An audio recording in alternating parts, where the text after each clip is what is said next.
petit avion.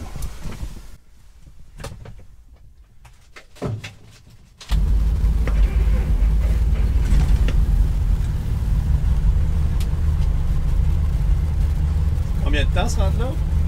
4 minutes et demie. OK.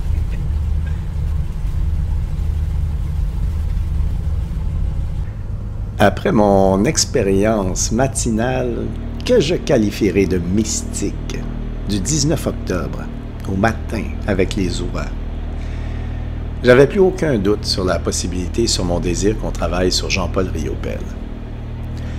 Écoutez Dépeindre Riopelle, la fabuleuse série balado de Radio-Canada, scénarisée et animée par Stéphane Leclerc, ne fait qu'exacerber mon désir d'en découdre avec ce fabuleux personnage qu'est Riopelle.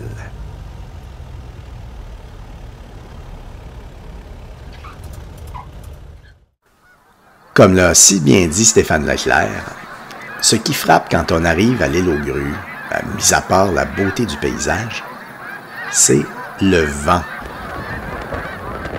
la force de la nature.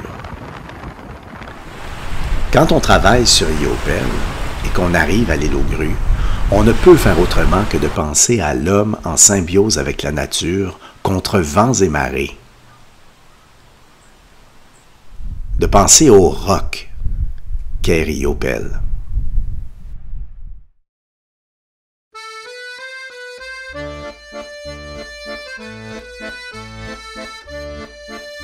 Le premier départ pour Jean-Paul pour la France est en 1946, mais il ne s'y installe pas définitivement. Non, il veut absolument revenir chercher Françoise pour se marier à Montréal.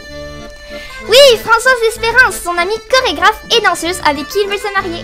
Ouais, ils ont eu 2 enfants, Isolde et Sylvie. Ah, mais oui, c'était ce même qu'on s'est rencontrés. Monsieur Loeb. Pierre Loeb. Et je vous présente mon ami Henri Farah qui aime beaucoup ce que vous faites. J'achète tout, je vous expose dans ma galerie. Hein? Voici les clés de ma résidence. J'ai fait installer un grand atelier-grenier.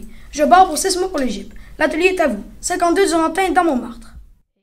All right, all you cool daddies, let's make for the scene. Charge!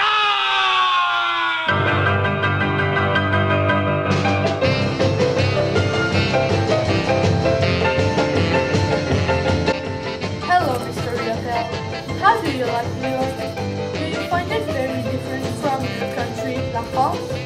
Oh, well, I'm not French, but I'm from Quebec, the French province of Canada.